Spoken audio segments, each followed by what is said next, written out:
Bueno, shalom, shalom, shalom a todos. Un saludo cariñoso y bueno, como siempre, el deseo mío de que la bendición del Eterno venga a nuestras vidas semana tras semana, aprendiendo su Torah, aprendiendo a conocer su corazón y muy especialmente encontrando a Yeshua en cada uno de estas porciones de la Torah. Hoy tenemos una porción llamada la Parasha Shoftim, que significa jueces. Recordemos que el libro de Deuteronomio en su gran mayoría, no el 100%, pero en su gran mayoría, es un recuento de de lo que nosotros veníamos estudiando desde Bereshit. El recuento lo está haciendo Moisés, lo está haciendo a todo el pueblo, y lo está haciendo precisamente porque Moisés quiere dar como de nuevo todas las instrucciones más importantes que el pueblo debe recordar una vez que entren a la tierra prometida. Así que vamos con esta porción que cubre desde Deuteronomio 16:18 hasta Deuteronomio 21:9. Hasta el 21:9. Es una porción larga, pero es una porción que nos va a dar a recordar muchas cosas que ya vimos y nos va a dar una información, como siempre, muy enriquecedora para nuestras vidas. Empecemos esto, los jueces de Israel, los jueces de Israel. ¿Qué es lo que nos dice el Eterno acerca de las características de los jueces? Deuteronomio 16:18. Jueces y oficiales pondrás en todas tus ciudades que Yahweh tu Dios te dará en tus tribus, los cuales juzgarán al pueblo con justo juicio. Y dice el Eterno, no tuerzas el derecho, no hagas acepción de personas, no tomes soborno, porque el soborno cierra los ojos de los sabios y pervierte la palabra de los justos. La justicia seguirás, para que vivas y heredes la tierra que Yahweh tu Dios te da. Si algo caracteriza a nuestro Elohim, es su justicia. Es el hecho de no establecer discriminación entre una persona y otra. Es el de actuar siempre con justo juicio. Y saben una cosa que tenemos nosotros que reflexionar. Yo creo que a nosotros, especialmente en el pasado, bueno, y hoy lo vemos también, se nos ha distorsionado mucho el concepto de la justicia del Eterno. Y por no conocer la justicia del Eterno, se ha perdido el temor de Yahweh. Esto es muy importante de entenderlo. El Eterno es justo, pero el Eterno cumple su palabra. No es que Él es amor y entonces todo lo que nosotros hagamos va a estar bien. Eso así no funciona.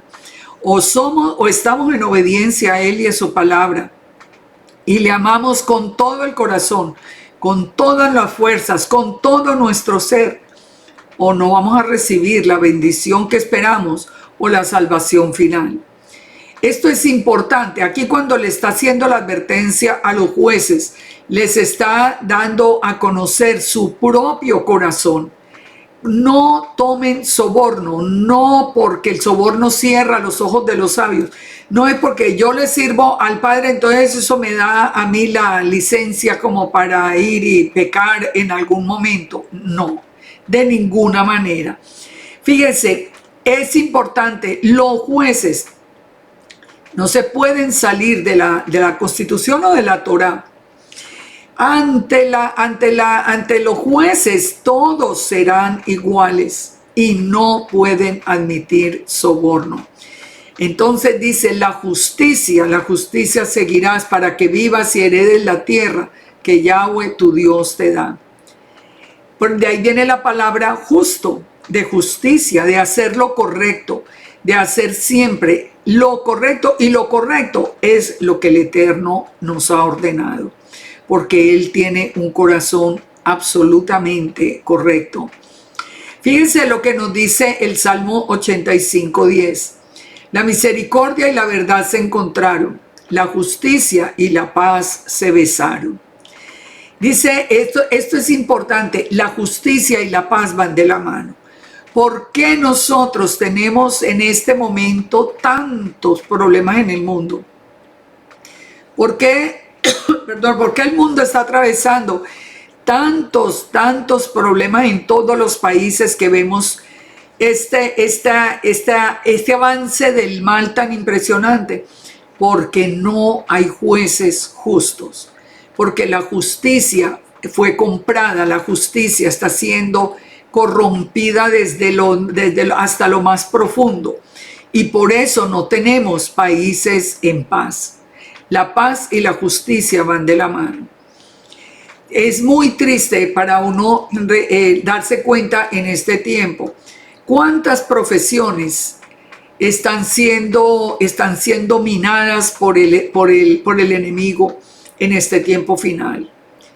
Si nosotros vemos la parte médica, habría que hacer todo un análisis, porque cuántos médicos están atendiendo a la maldad y prefieren atender a la maldad por temor a perder algo que en realidad luchar por la vida de sus pacientes.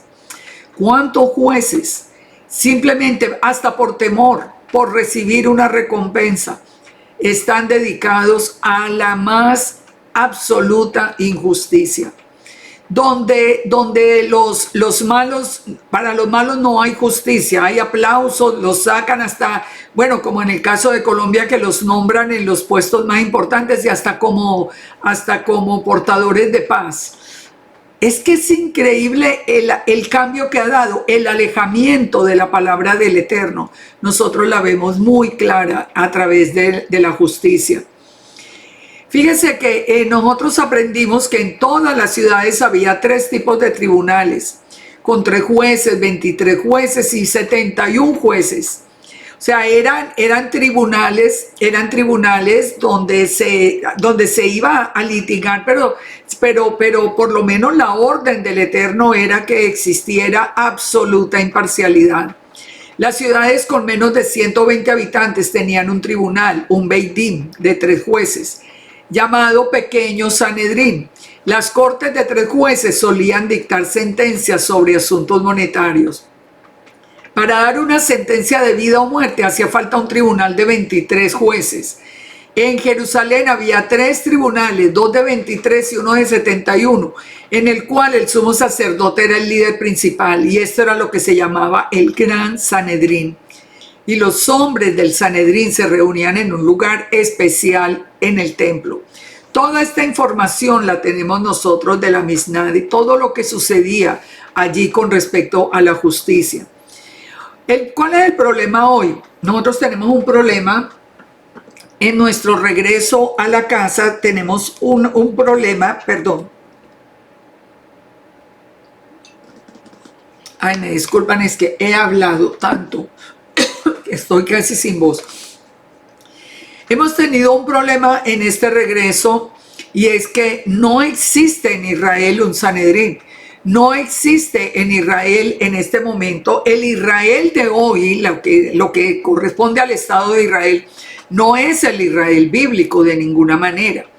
¿Hay remanente de Judá allá? Seguro que sí, como lo hay en el resto del mundo, como hay en la casa de Israel.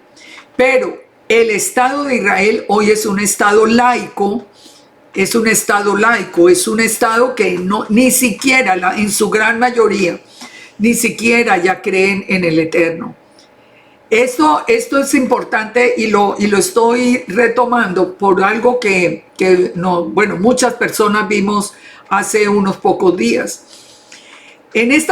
Durante esta semana, desde el mismo Instituto Moriah salió la información por parte de su director, de el que se considera ateo, humanista. Sale la información hablando acerca del gobierno. Nos dice muy claramente que por lo menos el 60 o 70 o más por ciento de la población en Israel es laica, es secular, es atea.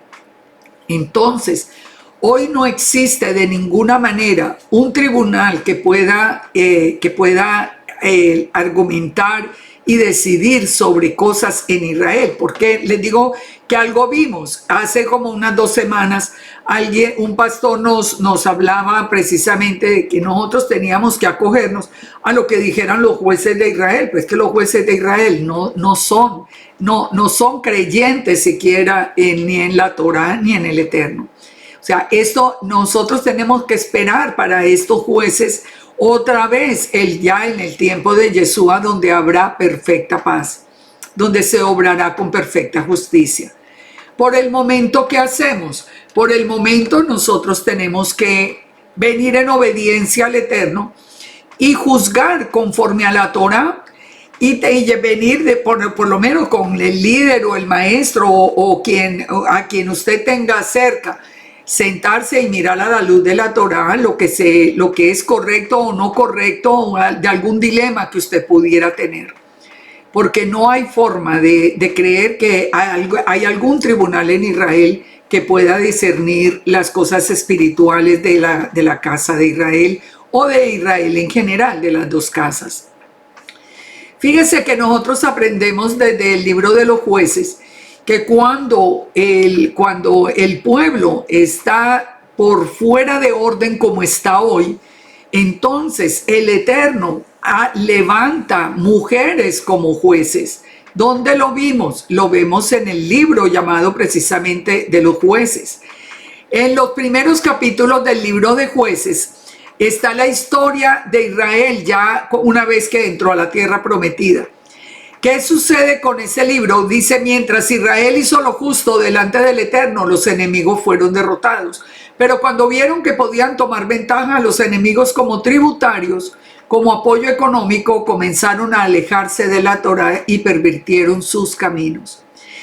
Esto nos lleva a nosotros a conectar 2 épocas, la época de los jueces y la época de hoy.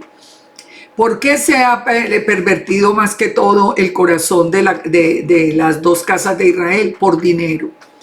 Porque se empezaron a buscar tributarios, a especular con el dinero, a poner todas las cargas habidas y por haber, y ya de ahí se alejan de la Torá inmediatamente porque saben que el Eterno va a poner un control. Lo mismo que está ocurriendo hoy, ocurrió en el tiempo de los jueces. En el tiempo de los jueces, cuando estaba el pueblo en todo este desorden, dice que el ángel de Yahweh, que es Yeshua, la imagen visible del Eterno, habló al pueblo y le hizo una advertencia. Le dijo, yo los saqué de Egipto. O sea, Yeshua nos sacó de Egipto. Y os introduje en la tierra de la cual había jurado a vuestros padres diciendo, no invalidaré más mi pacto con vosotros, con tal que vosotros no hagáis pacto con los moradores de la tierra, cuyos altares habréis de derribar, mas vosotros no habéis atendido mi voz. ¿Por qué habéis hecho esto? Yo los echaré delante de vosotros, y no solamente los echaré, sino que serán azote para vuestros costados, y sus dioses, los dioses paganos, serán vuestro tropezadero. Estas palabras son para hoy también, son absolutamente para hoy. El Eterno nos está advirtiendo una y otra vez que los caminos de Israel están pervertidos, que están detrás de dioses ajenos, de Ein Sof, del Kabbalah. Hoy no hay sino Kabbalah, un dios extraño. Todo esto ha servido de tropezadero.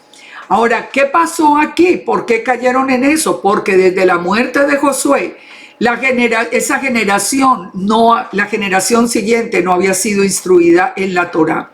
Los padres no instruyeron a sus hijos en la Torá. Y esa generación fue reunida con sus padres y se levantó otra generación, dice el verso 10, que no conocía al Eterno ni la obra que él había hecho en Israel. Entonces dice en el verso 11, después los hijos de Israel hicieron lo malo. Una vez que dejaron al Eterno, ¿qué sigue? Pues entrar con los Baales. ¿Qué está pasando hoy? Lo mismo, literalmente lo mismo. La gente, ¿por qué deja al Eterno? Porque se va detrás de Ein Sof, se va a aprender. Y ustedes saben que Ein Sof nos lleva ¿a dónde? A los Baales, a Baphomet.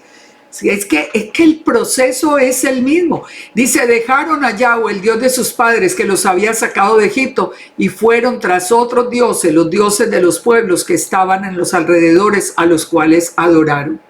Ahora, ya sin Josué a la cabeza, el Eterno levanta los jueces sobre Israel. Dice que Yahweh levantó jueces que los librasen de la mano que los despojaban. El Eterno de todas maneras tuvo misericordia. Pero dice que el pueblo tampoco escuchó a los jueces, sino que se fueron tras los dioses ajenos. O sea, este era un tiempo donde nos dice la misma palabra, que en esos días no había rey en Israel y cada uno hacía lo que bien le parecía. ¿A quién nombra entonces el Eterno? Nombra a Débora. Y Débora, ¿desde donde juzgaba? Dice que entre Ramá y Betel, en el monte de Efraín, y los hijos de Israel subían a ella en juicio. ¿Por qué estoy leyendo esto? Porque muchas personas todavía, a estas alturas de la vida, que nunca han encontrado un mandamiento del Padre que diga que la mujer no puede enseñar la Torá, todavía dicen, pero es que no puede. Ese es el recurso final cuando no hay un argumento para contradecir. Y fíjese, hoy estamos como en el tiempo de los jueces. No hay rey en Israel, cada uno hace lo que bien le parece. Y el Padre levanta mujeres, muchas hay, y muy buenas maestras. Yo he visto muy buenas maestras que están llevando la palabra. Esto es bíblico y está de la mano y está corroborado en este libro de los jueces. Volvamos a Deuteronomio 16, 21. Dice, sigue diciendo el Eterno, no plantarás ningún árbol para Aserá cerca del altar de Yahweh tu Elohim que tú te habrás hecho, ni te levantarás estatua, lo cual aborrece el Eterno. ¿Quién era Asherá? Asherá, que significa, es como groves, que es la adoración a ídolos. Era una diosa cananita babilónica, la de la fortuna y la felicidad. Si ustedes, me imagino que muchos de los que están escuchando acá, si se han metido en Kabbalah, ustedes van a oír hablar con mucha frecuencia de la fortuna y de todo, haga esto, los aromas para que venga la fortuna y la felicidad. Todo este tipo de elementos. Dice, era la supuesta consorte de Baal, sus imágenes, la diosa y sus imágenes también eran árboles sagrados o postes que el pueblo de Israel colocaba cerca del altar. Pero no solamente el pueblo de Israel ha colocado estos árboles cerca del altar. Ustedes recuerdan en las iglesias cristianas como también se pone el árbol de Navidad, que no tiene nada que ver con Yeshua. Supongamos que todavía no les ha sido revelado que Yeshua nació en Sucot. De todas maneras, el árbol de Navidad es pagano. ¿Dónde lo encontramos? Jeremías 10, 3 al 5. Las costumbres de los pueblos son vanidad, porque leño del bosque cortaron, obra de manos de artífice con buril, con plata y oro lo adornan, con clavos y martillo lo afirman para que no se mueva. Derechos están como palmera y no hablan, son llevados porque no pueden andar. Dice, no tengáis temor de ellos, porque ni pueden hacer mal, ni pueden hacer bien, ni para hacer bien tienen poder.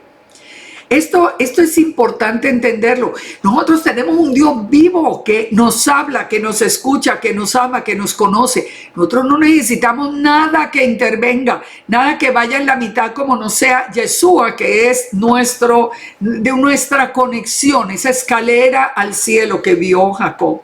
¿Recuerdan que el mismo Yeshua dijo que él era esa escalera? Nosotros no necesitamos más, no necesitamos sino a Yeshua para llegar al Eterno. Ahora, ¿cuál era la característica de esa diosa Aserá? La estamos viendo hoy, traspasar los límites, la inmoralidad sexual. Recuerden que en ese tiempo había sacerdotisas y prostitución ritual. El culto a Aserá está relacionado con la ramera. Aserá era un medium. Siempre oficiaba como un medium, porque se le llamaba la diosa de los medium. ¿Qué pasa hoy cuando el pueblo está invocando espíritus allá mismo en Israel? Ustedes saben en el día 33 de la cuenta del Homer lo que sucede en las tumbas de los sabios, donde el pueblo entero se va, donde hubo esa tragedia inclusive hace como 2 años, pero donde se van a invocar los espíritus de los sabios, o como se van en Rosh Hashanah para Ucrania a invocar el espíritu de Breslev. Esto es una adoración a Asherah, que es la diosa de los medios. Es la diosa del medium y del ocultismo también. Recuerden, todo lo que tiene que ver con Kabbalah tiene que ver con ocultismo. Yo recibí un mensaje que me decía, ay, por favor, no hable más de Kabbalah. No, yo sí voy a seguir hablando. ¿Sabe por qué? Porque siempre habrá una persona nueva que esté metida en Kabbalah y no sepa que realmente, si profundiza en Kabbalah, el Dios del Kabbalah es Baphomet, ese Dios masculino y femenino que hoy está acabando con la sociedad. Es imposible callarse uno frente a algo que está cayendo de una manera tan abrumadora. ¿Qué sigue pasando, por ejemplo, en medio de las fiestas y de todo, con toda esta intromisión, digamos, de cosas paganas dentro de las fiestas? Yo vuelvo a hablarles a ustedes acerca del Etrog de Sukkot. Yo quiero advertir una cosa, no es mi intención, créanme que lejos de mí está la intención de ofender a nadie ni de causarle molestias a nadie. Lejos de ahí. Yo siento inmenso cariño por todos. Yo no tengo problemas personales con nadie. Pero es que tenemos que saber, nosotros tenemos que, este es un tiempo de discernir lo santo y lo pagano. El Etrog dice, ¿por qué un cítrico del cual no hay registro en la tierra de Israel, sino después del exilio babilónico vino a ser la fruta de Sukkot en el judaísmo?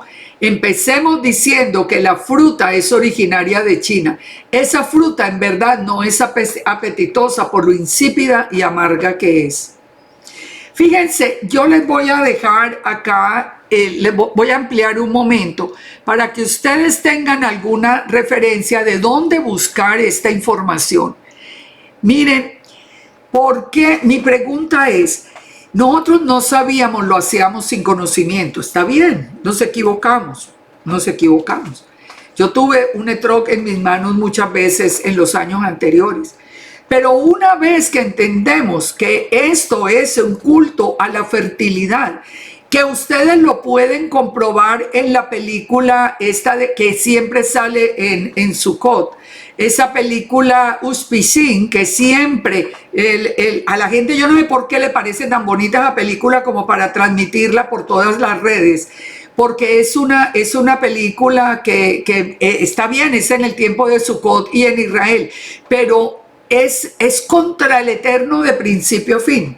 Lo único que hay es idolatría, lo único que hay son peleas, ladrones, están tomando licor hasta emborracharse.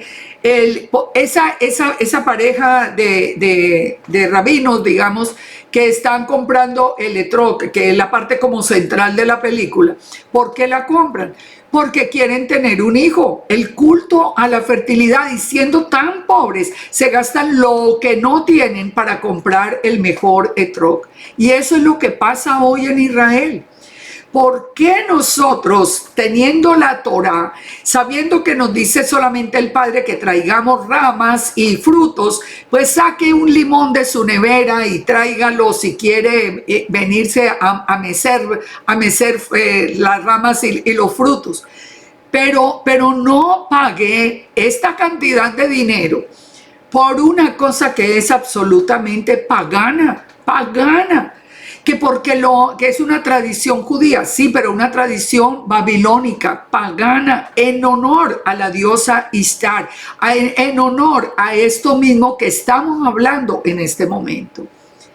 De verdad, ¿qué importancia tiene sacar eso y no comprar esas cosas? Corte una rama afuera en su casa. Usted no tiene que irse a comprar ninguna rama, como $50 creo que vale una cosa como esa. Eso es absurdo. Eso es absurdo. No más porque hay que hacerlo. Si usted puede venir como dice la misma Torá, y si, sobre todo sin nada que sea de origen pagano. Fíjense que hay un libro que se llama Etrog. Ese libro es de David Moster y afirma él mismo en este libro que no fue sino hasta el período del Segundo Templo que los judíos comenzaron a usar el etrog en las celebraciones de Sukkot.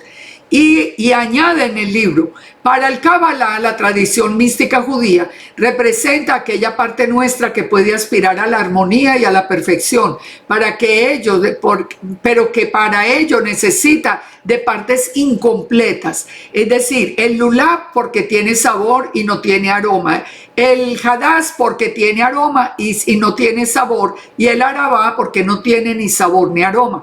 Todo eso que hemos escuchado en Sukkot, yo lo he escuchado, es Kabbalah.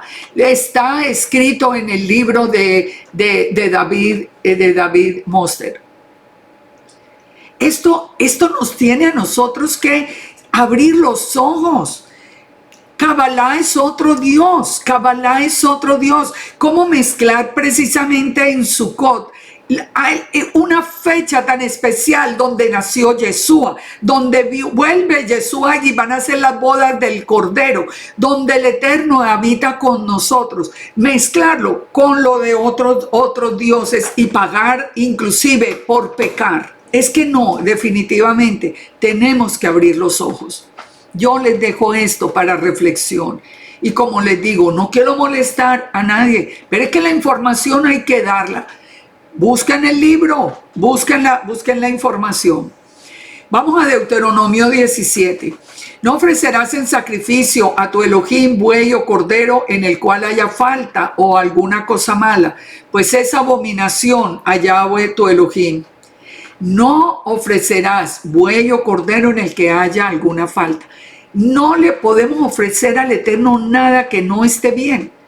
Que si yo le voy a presentar al Eterno algo como primicia, le llevo lo mejor, no lo que ya se me está dañando, porque al fin y al cabo, como el Eterno no lo necesita, ese no es el concepto. Ahora, no solamente de las ofrendas, de nuestro tiempo, darle lo mejor.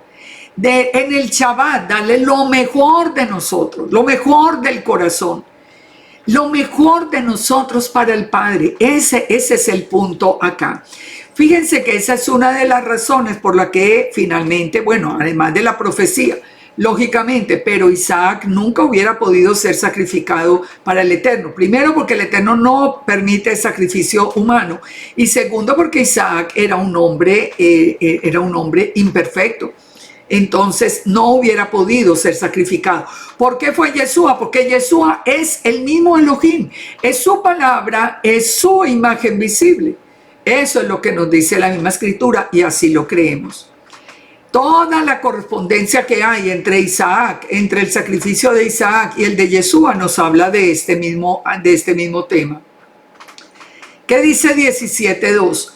Cuando se hallara en medio de ti, pongan atención, en alguna de tus ciudades que Yahweh tu Dios te da, hombre o mujer que haya hecho mal ante los ojos de Yahweh tu Elohim, traspasando su pacto, que se hubiera ido y servido a dioses ajenos y se hubiera inclinado a ellos, ya sea al sol, a la luna o a todo el ejército del cielo que yo he prohibido, y te fuere dado aviso, y después que oyeres, hubieres indagado bien la cosa, pareciera de verdad cierta que tal abominación fue hecha, entonces sacarás a tus puertas al hombre o a la mujer que hubiera hecho esta mala cosa y los apedrearás y morirán.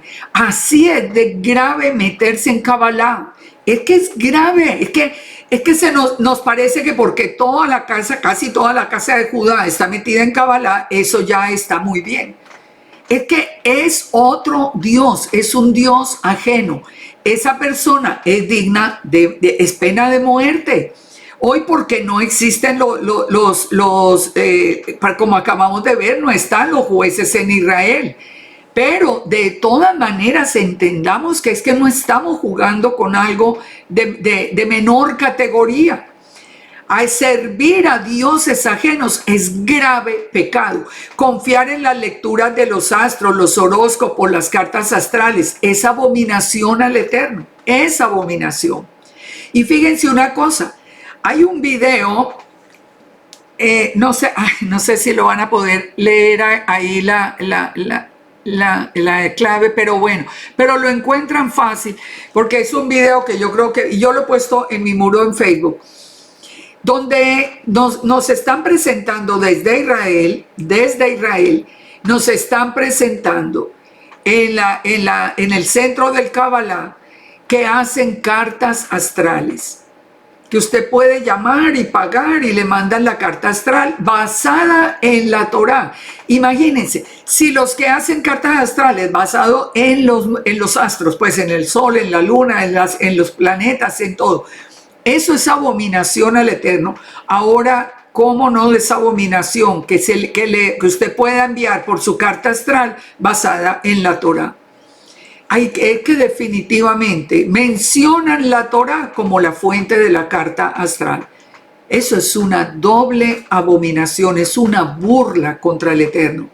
Dice, cuando alguna cosa te fuere difícil en juicio entre una clase de homicidio y otra, entre una clase de derecho legal y otra, y entre una clase de herida y otra en negocios de litigio en las ciudades, te levantarás e irás al lugar que Yahweh tu Dios escogiere, y vendrás a los sacerdotes levitas. Aquí los levitas también tienen la función de jueces. ¿Para qué tipo? Para clases tipo de asuntos de derecho legal o de heridas. Dice, el juez, vendrás a los levitas, y el juez que hubiere en aquellos días y preguntarás, y ellos te enseñarán la sentencia de juicio. Harás según la sentencia que te indiquen los del lugar que Yahweh escogiere, y cuidarás de hacer lo que ellos te manifiesten. Según la Torá que te enseñen y el juicio que te digan harás, y no te aportarás ni a derecha ni a izquierda de la sentencia que te den. Entonces, pero aquí también no tenemos los levitas. ¿A dónde podemos ir? Como les decía, a sus líderes, a sus pastores. Confíen en ellos mientras ellos les estén mostrando en las escrituras el juicio que se está dando sobre cualquier asunto. Pero el Padre ha levantado buenos pastores entre nosotros. Dice, y todo el pueblo oirá y temerá, y no se ensorbecerá. Dice, cuando se nombre un rey, cuando hayas entrado en la tierra que Yahweh tu Elohim te da, y tomes posesión de ella y la habites, y digas, pondré un rey sobre mí como las naciones que están alrededor. Acordémonos que esa no era la idea del Eterno. La idea del Eterno era que Israel tuviera un gobierno teocrático, es decir, que el Eterno fuera nuestro rey. Hubiera sido una bendición, pero el pueblo no quiso y dijo, no, queremos tener un rey como todos, y fue cuando empezó el desastre en Israel. Entonces, pero de todas maneras, el Eterno le dice, bueno, está bien, nómbrelo. Pondrá sobre ti un rey al que Yahweh tu Dios escogiere. De entre tus hermanos pondrá rey sobre ti. No podrás poner sobre ti a hombre extranjero que no sea tu hermano.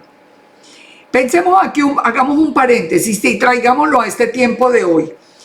Él está advirtiendo, usted no puede poner sino a un hermano suyo, o sea, a alguien del pueblo de Israel para liderar su vida.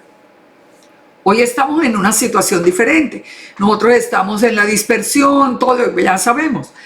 Pero no es mucha tristeza saber que la gran mayoría del pueblo de Israel, por lo menos aquí en los Estados Unidos y en Colombia, que son las dos partes que yo más conozco, apoyan, es como sucedió aquí y en Colombia, apoyan más bien criminales que están en contra del Eterno, y no a las personas que sean creyentes en el Dios de Israel.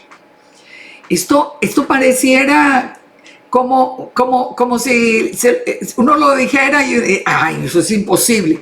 Es absolutamente la realidad. Es la realidad. El Eterno nos dijo, pondrá sobre ti, porque el rey viene, ¿a qué vienen los presidentes hoy? A juzgar sobre nuestra vida.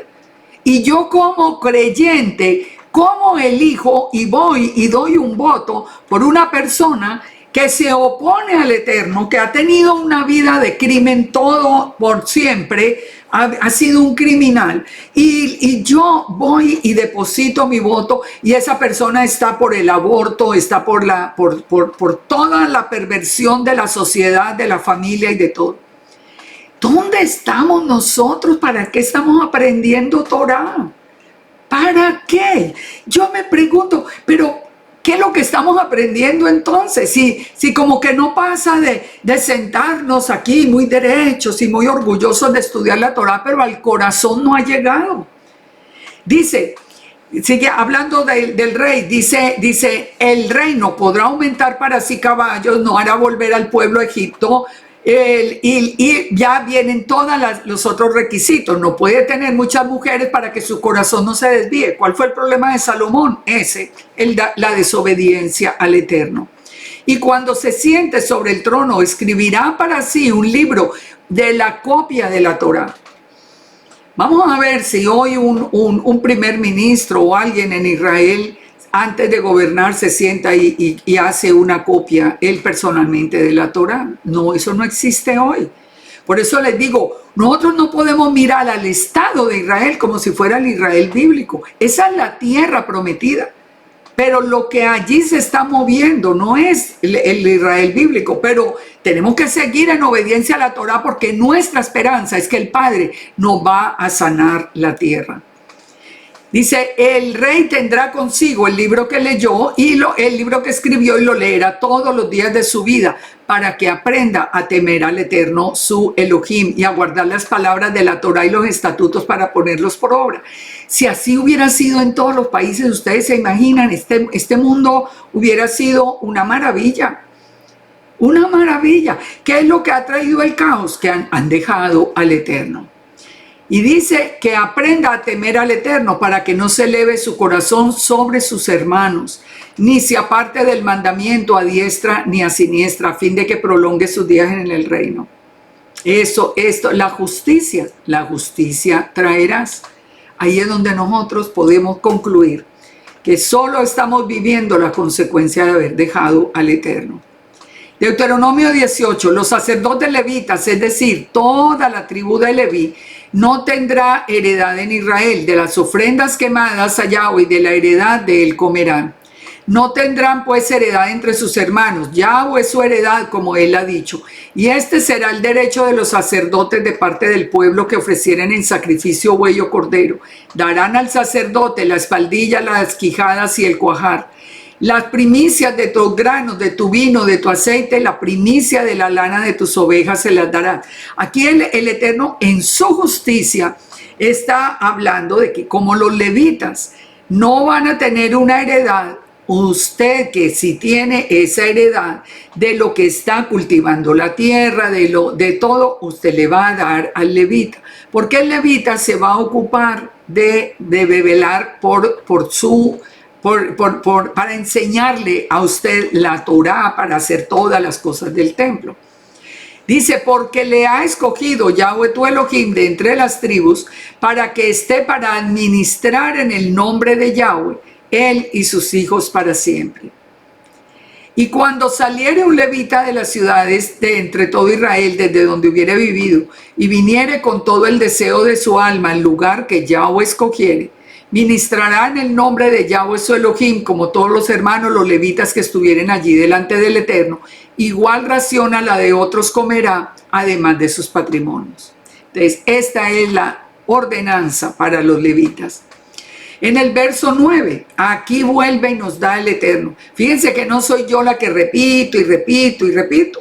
Es el Eterno el que nos repite y nos repite, porque nosotros somos duros de oído, duros para entender. Cuando entres a la tierra que Yahweh tu Elohim te da, no aprenderás a hacer según las abominaciones de aquellas naciones. Pongan atención, que no sea hallado en ti quien haga pasar a su hija o a su hijo por el fuego. Recuerden que esto era el culto a Moloch y hoy se está haciendo. ¿De dónde está saliendo todo esto del adreno? ¿De dónde está saliendo lo de los niños? ¿De dónde está saliendo todo esto? Pregúntense. Vayan a sitios como como el de las películas allí, aquí en los Estados Unidos, por allá por Los Ángeles, y pregunte de quién es esa industria, para ver que es lo que se llama o lo que la gente conoce, porque no son realmente, lógicamente, pero lo que la gente conoce como pueblo del Eterno, son los que más están en ese culto a Moloch. Que ni quien practique adivinación, ni agorero, ni sortílego, ni hechicero, ni encantador, ni adivino, ni mago, ni quien consulte a los muertos. Acá les acabo de decir, la consulta de los muertos, la adivinación, los agüeros, todo lo que nosotros estamos viendo todos los días acá. Ustedes lo ven, el Hamza, ahí lo tienen. Si usted tiene colgado en su casa una cosa de esas, bótela. Bótela, eso es abominación. Usted ya sabe que es el ojo que todo lo ve. Usted lo puede mirar en el billete de $1 y buscar cuál es el significado. El culto al fuego que hay en Israel es pagano. En el lado arriba a la izquierda, ustedes van a ver, esa es la entrada a la tumba de Breslev en Ucrania. Busquen ahora que venga John Terúa para que ustedes vean cuántos van hasta allá a invocar el espíritu. El Kabbalah, ahí lo tienen, con aviso y todo. Todo esto, dice, son abominaciones para con Yahweh, cualquiera que hace estas cosas. Y por estas abominaciones, Yahweh tu Elohim echa a las naciones delante de ti. Dice, perfecto serás delante de Yahweh tu Elohim, porque estas naciones que vas a heredar a agoreros y a adivinos oyen, mas a ti no te es permitido. Que eso se tomó está por toda la tierra, no importa, nosotros permanecemos en obediencia al Eterno. Todo esto nos dice la palabra de una manera reiterativa. Ahora nos habla del profeta como Moisés. Aquí viene con toda esa revelación hermosa de Yeshua.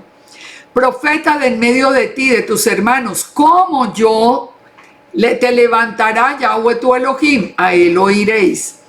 Conforme a todo lo que pediste a Yahweh tu Elohim en Horeb el día de la asamblea, diciendo, no vuelva yo a oír la voz de Yahweh mi Dios, ni vea yo más este gran fuego para que yo no muera. Y Yahweh dijo, han hablado bien en lo que han dicho. Le levantaré un profeta del medio de los hermanos como tú y pondré mis palabras en su boca.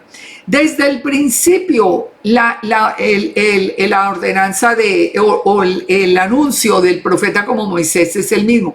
El Eterno dice que el profeta como Moisés sería como él, es decir, como Yud-Heh-Vav-Heh y como Moisés, que como un hermano entre el que iba a dirigir en ese primer éxodo la entrada a la tierra prometida.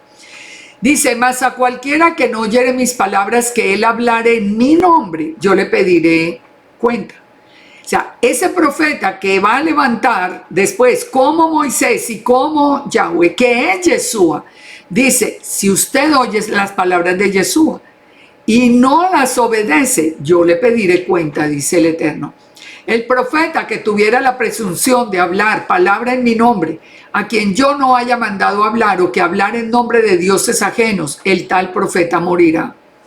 Cuando usted está enseñando algo, cuando usted enseña algo que viene del Kabbalah, usted está hablando en el nombre de un Dios falso. Cuando esas palabras que usted está enseñando no están en la Torá, no están en las escrituras de Génesis, Apocalipsis, usted está hablando las palabras de un Dios ajeno.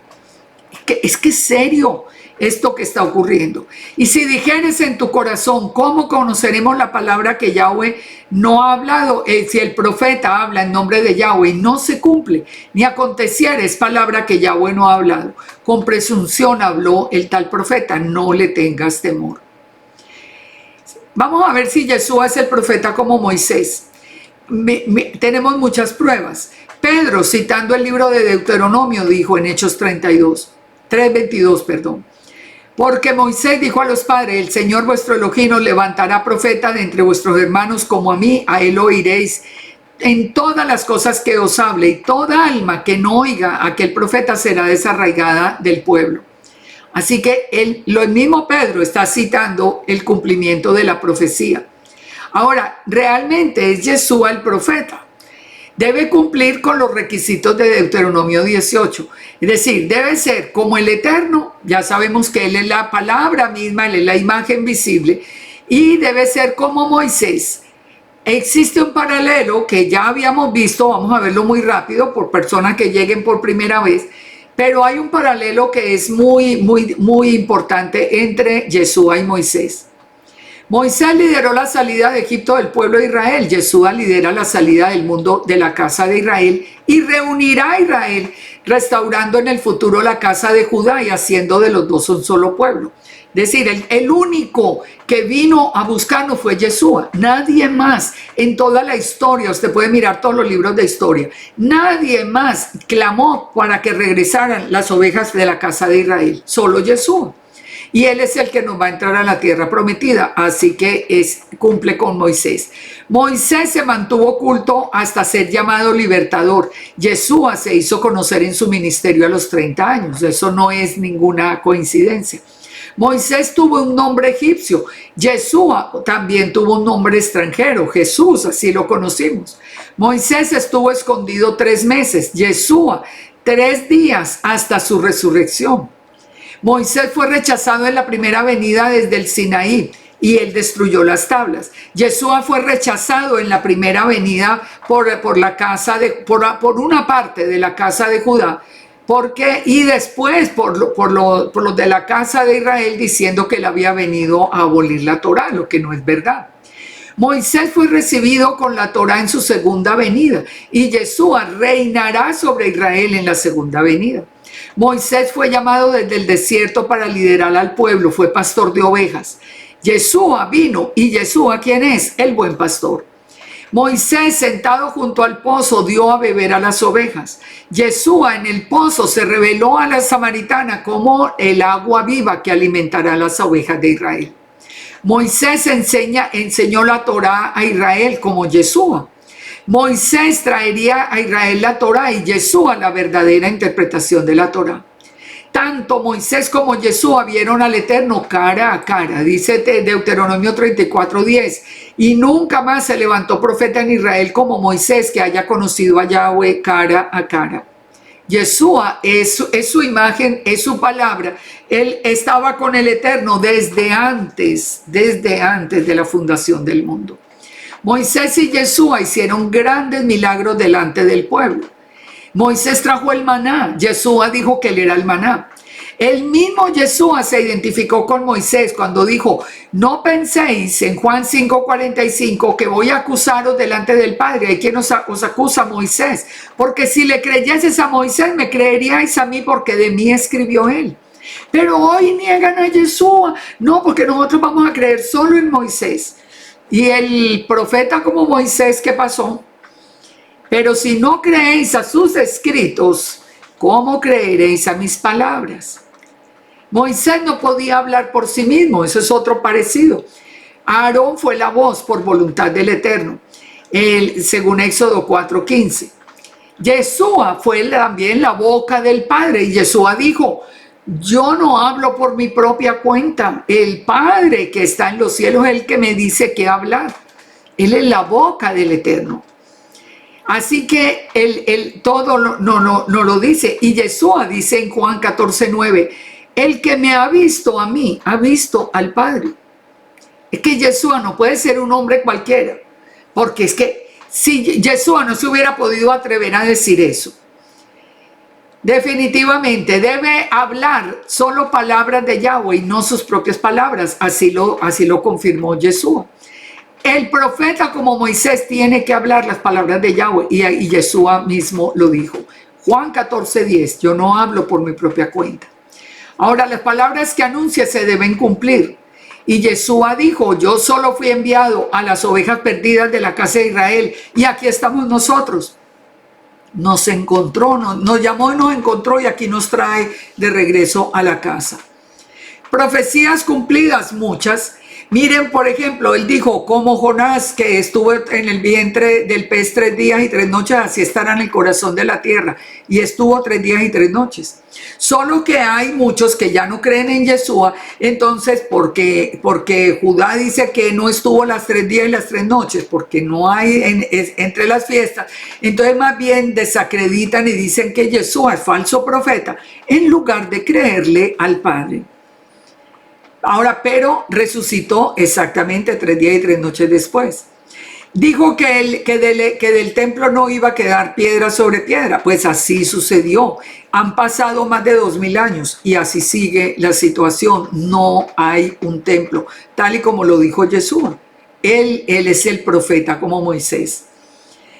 Ahora, desde el tiempo de Moisés hasta hoy, ¿quién más? Ustedes encuentran en la historia judía, que han habido pues personas tan ilustres. Ustedes encuentran a alguno que hubiera podido ser llamado el profeta como Moisés.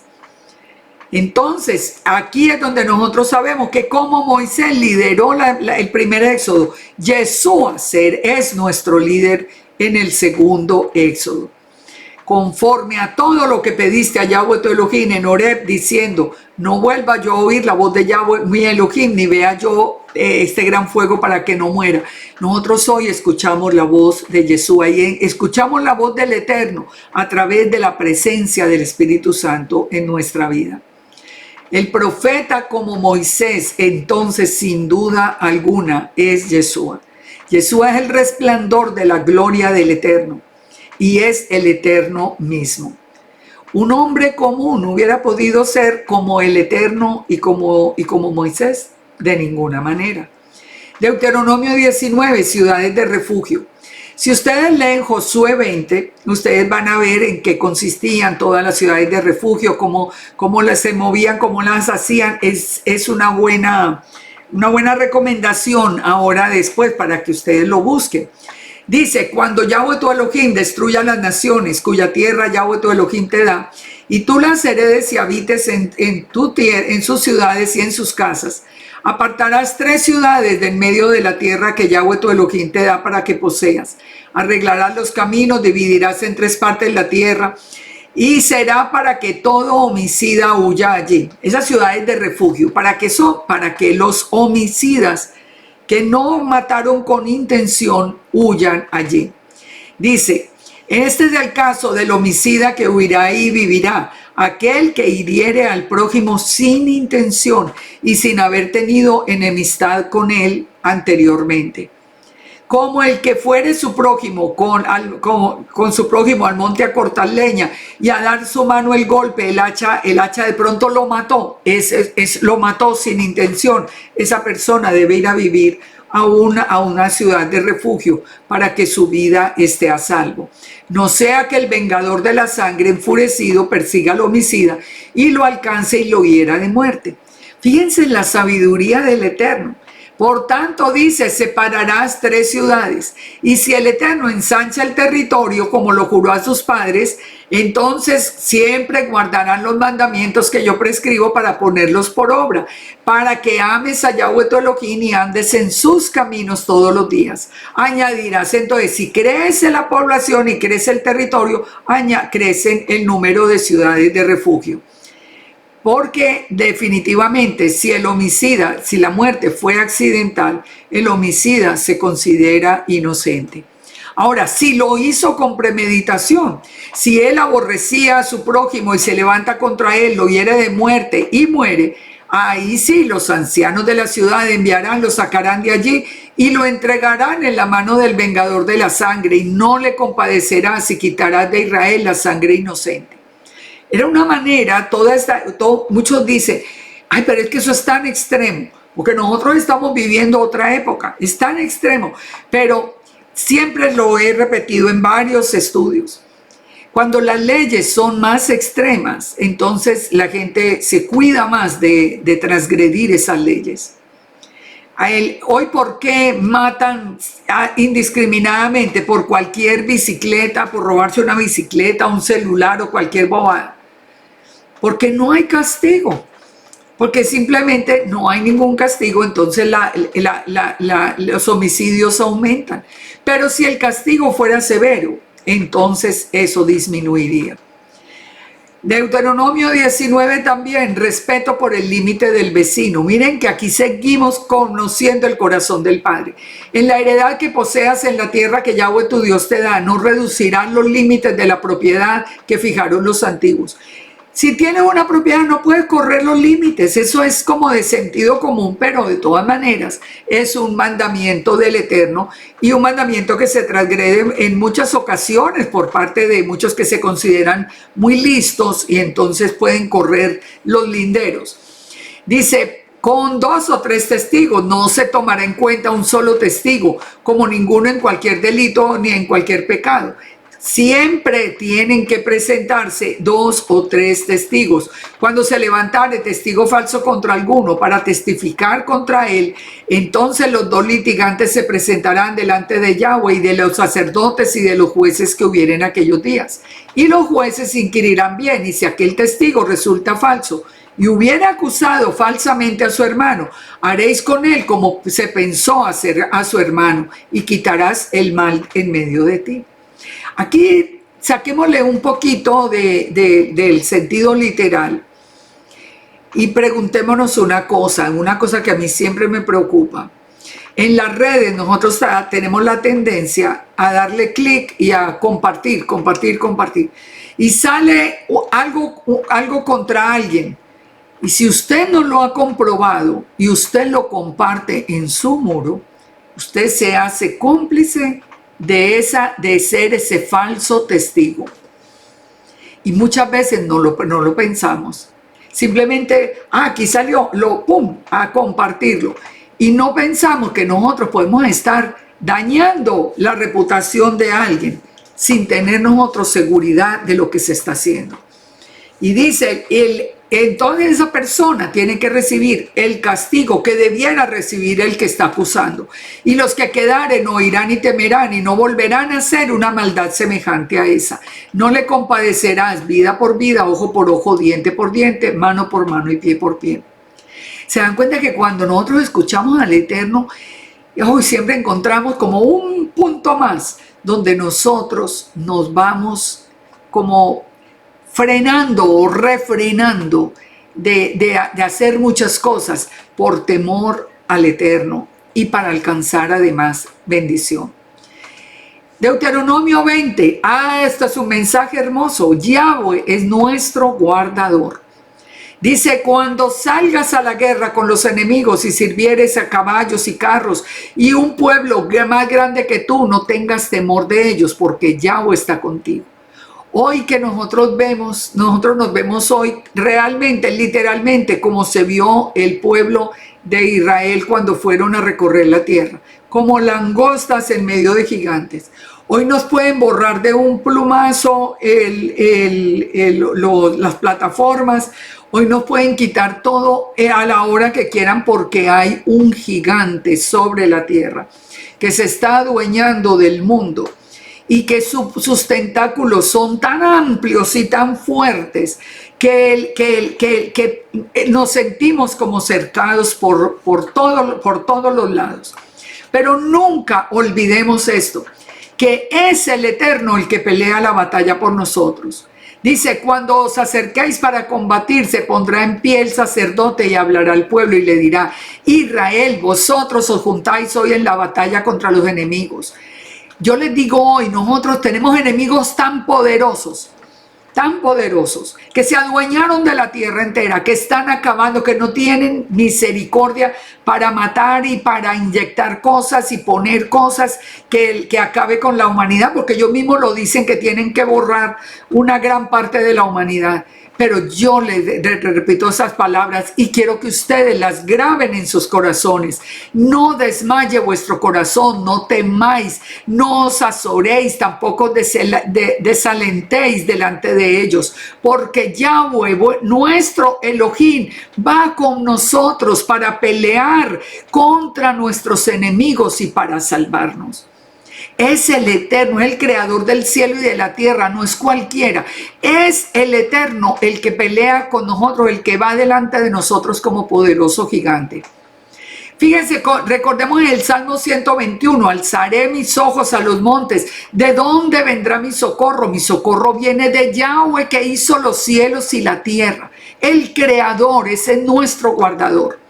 No dará tu pie al resbaladero, no se dormirá el que te guarda.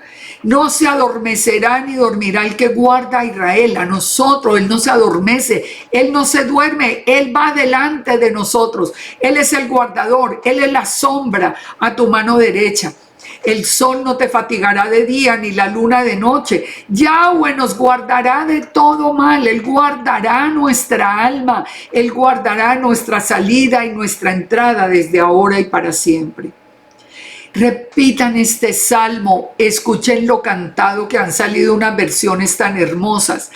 Repítanlo hasta que quede grabado en el corazón, que en cualquier momento que nos veamos en peligro, solo digamos: en ti confiamos, porque tú no te adormeces ni duermes.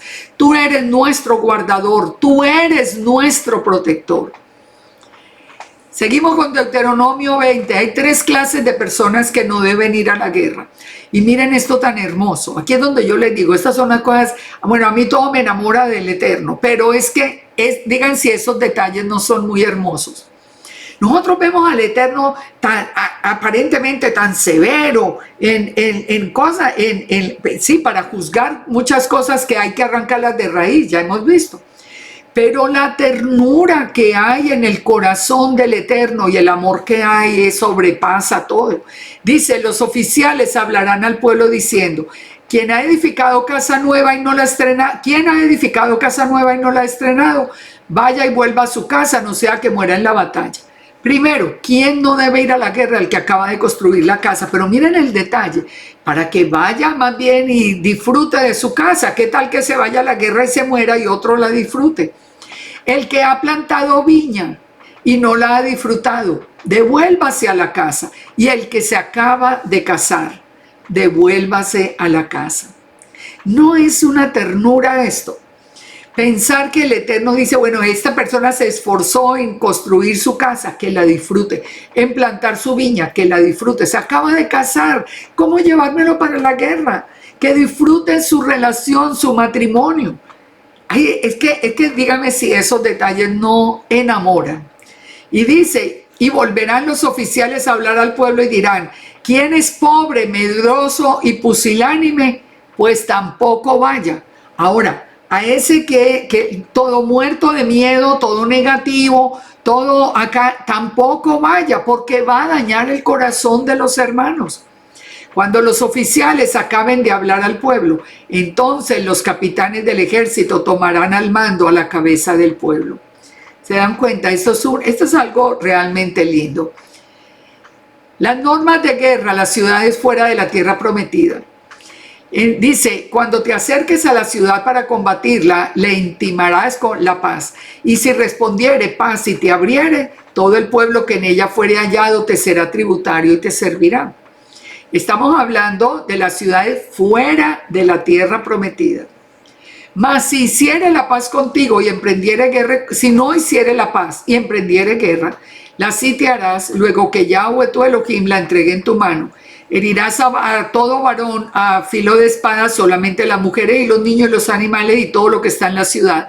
Todo su botín tomarás para ti y comerás del botín de los enemigos, los cuales Yahweh tu Dios te entregó.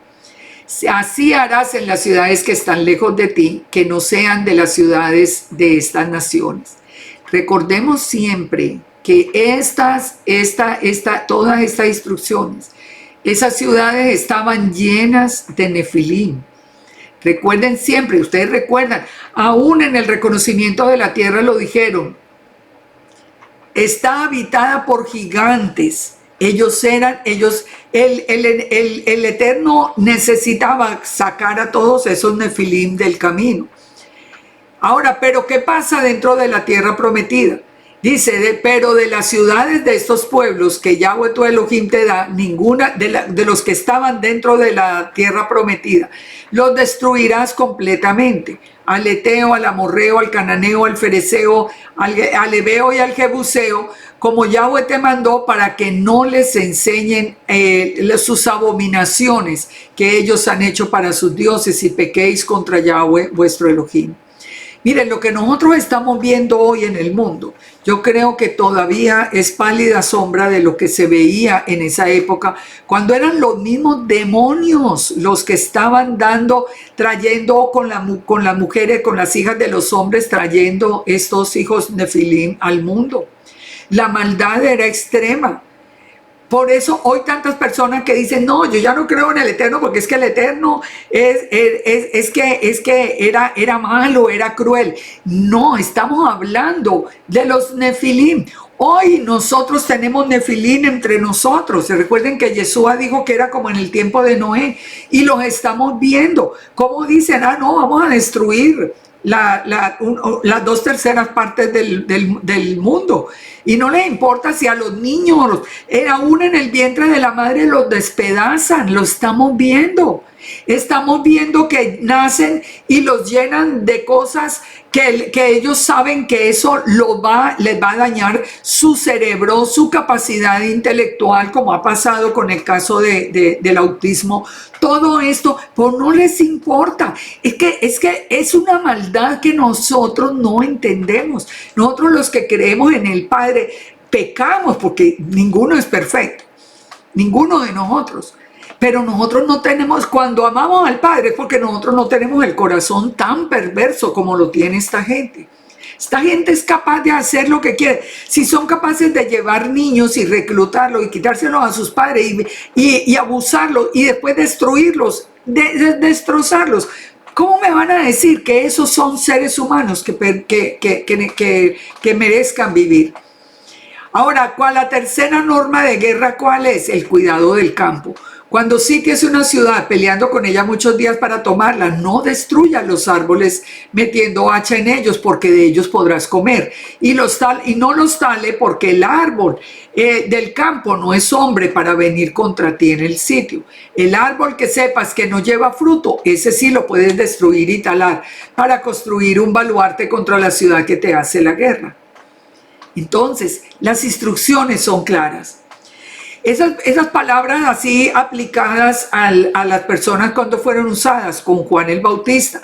Dice Juan el Bautista, haced frutos de arrepentimiento. No penséis dentro de vosotros, Abraham tenemos por padre, porque yo os digo que el Eterno puede levantar hijos de Abraham aún de estas piedras. Y también el hacha está puesta a la raíz de los árboles. El árbol que no da buen fruto será cortado y echado en el fuego.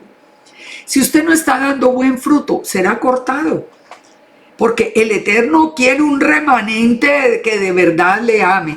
Yo a la verdad os bautizo en agua, dice Juan, para arrepentimiento, pero el que viene tras de mí, Yeshua, cuyo calzado no soy digno de llevar, es más poderoso que yo, y él los bautizará en Espíritu Santo y fuego. Deuteronomio 21, ya vamos terminando todo esto, nos dice un ritual para pensar. Fíjense este ritual es increíble cuando conocemos a Yeshua. La gente que no conoce a Yeshua, o todos los que han dejado a Yeshua, simplemente porque no pueden parecer cristianos, hay que ir a donde Yeshua no ha sido revelado, entonces no van a entender este ritual, pero los que creemos en Yeshua sí. Si en la tierra que Yahweh tu Dios te da para que la poseas, fuere hallado que alguien muerto tendido en el campo y no se sabe quién lo mató, los ancianos y los jueces saldrán y medirán la distancia hasta las ciudades que están alrededor del muerto. O sea, simplemente apareció el muerto en un camino. Los ancianos de la ciudad más cercana al lugar donde fuere hallado el muerto tomarán de las vacas una becerra que no haya trabajado, que no haya llevado yugo. Y los ancianos de aquella ciudad traerán la becerra a un valle escabroso, que nunca haya sido arado ni sembrado, y quebrarán la cerviz de la becerra allí en el valle. Entonces vendrán los sacerdotes, hijos de Leví, porque a ellos escogió Yahweh tu Elohim para que les sirvan y para bendecir en el nombre de Yahweh. Y por la palabra de ellos se decidirá toda disputa y toda ofensa. Y los ancianos de la ciudad más cercana al lugar donde fuere hallado el muerto, lavarán sus manos sobre la becerra cuya cerviz fue quebrada en el valle, y protestarán diciendo: nuestras manos no han derramado esta sangre, ni nuestros ojos lo han visto. Perdona a tu pueblo Israel, el cual redimiste, Yahweh, y no culpes de sangre inocente a tu pueblo Israel. Y la sangre le será perdonada, y tú quitarás la culpa de la sangre inocente de en medio de ti cuando hicieres lo que es recto. Analicemos esto, analicémoslo acá. Es muy importante recordar que ¿por qué se hace todo esto? Porque el Eterno dijo que pedirá cuenta de la sangre en nuestras vidas. Él pedirá cuenta si alguien derrama sangre inocente o aunque fuera en medio de una disputa, tiene que responder por esa sangre que derramó. Entonces, dice acá que, bueno, empiezan la medida con las ciudades más cercanas, traen la becerra que no haya conocido yugo, ellos se lavan las manos en señal de inocencia, será aceptada la inocencia y el Eterno perdonará al pueblo, porque al fin y al cabo no se sabe quién lo mató. Ahora, miremos el ritual. Traerán la becerra al valle, quebrarán la cerviz y esto. Entonces, ¿qué quiere decir? Una vaca que es inocente y sin yugo, es una becerra sin yugo, debe morir en lugar del culpable. Cuando nosotros miramos a Yeshua, ¿qué fue Yeshua? Yeshua fue esa becerra inocente. Recuerden que también él es la vaca roja. Aquí esa becerra inocente es Yeshua. Muere por el culpable. Muere por el culpable, aunque él nunca pecó. Él nunca tuvo ninguna mancha de pecado. Ahora dice, vendrán los sacerdotes hijos de Leví y para bendecir en el nombre de Yahweh, y por la palabra se decidirá la disputa. Cuando Yeshua estaba siendo juzgado, ¿quiénes estaban presentes? Los sacerdotes y levitas estaban presentes en la disputa. Todos los ancianos de la ciudad más cercana al lugar donde fuere hallado el muerto lavarán las manos sobre la becerra. Se lavarán las manos. ¿Qué fue lo que hizo Pilatos? Exactamente lo que dice acá. Pilatos, ellos protestarán, los que son inocentes, diciendo: nuestras manos no han derramado esta sangre, ni nuestros ojos lo han visto.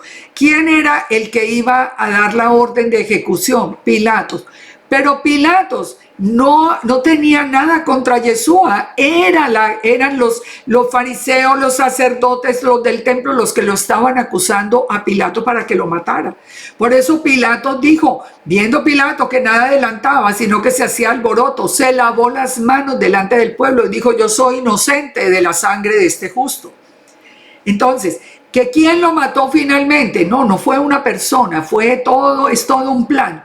Entonces, ¿qué pasa? Es la misma representación de este ritual. Yeshua es esa becerra inocente que muere en lugar del culpable, que éramos nosotros. Él murió por nuestro pecado para que nosotros pudiéramos volver como casa de Israel al pueblo. Ahora, Pilato, que le tocaba dar la orden, pero que él no tenía nada, se lavó las manos de la misma manera. Ni porque conociera la Torá, yo estoy segura que no la conocía. Pero como el Eterno tenía que hacer cumplir hasta lo último, le puso en el corazón a Pilatos lavarse las manos y declarar que sus manos eran inocentes. Y por último, ¿qué pasó como consecuencia de todo esto? Que el Eterno perdonó el pecado nuestro, perdonó el pecado del pueblo. ¿A ustedes no les parece todo eso tan hermoso? Saben, yo definitivamente es que yo amo al Eterno y amo enseñar la palabra. Yo digo que no hay nada más hermoso, nada que lo llene a uno más de ese gozo, de esa paz, de esa seguridad de en quién hemos confiado. Por favor, ¿cómo es que se van detrás de cualquier cosa? ¿Cómo es que dejan al Eterno para irse detrás de cualquier cosa? ¿Cómo dejan a Yeshua, que es la imagen visible del Eterno, por irse detrás de cualquiera que les dijo la primera bobada que la creyeron sin haber estudiado siquiera las Escrituras? Yo los animo a que regresen al Padre en obediencia, a que le amemos, a que nosotros nos presentemos delante de Él cada día con el corazón lleno de amor, de sometimiento a Él, de obediencia, de gozo. Pongan alabanza en sus casas, pongan alabanza en sus carros. Ustedes van a ver la diferencia. Usted mientras va al trabajo, ponga alabanza, escúchela, empiece a cantarla. Hay alabanzas tan lindas. Escójanlas de su gusto, empiece a cantarla, empiece a decirle cosas hermosas al Padre y ustedes van a ver cómo la presencia del Espíritu Santo llena sus vidas y pasamos por este tiempo difícil de la mano de Yeshua con la protección del Eterno. Que el Todopoderoso nos bendiga, nos guarde. Él haga resplandecer su rostro sobre nuestras vidas. Él nos guarde en todos los caminos. Que Él nos haga vivir confiados bajo sus alas.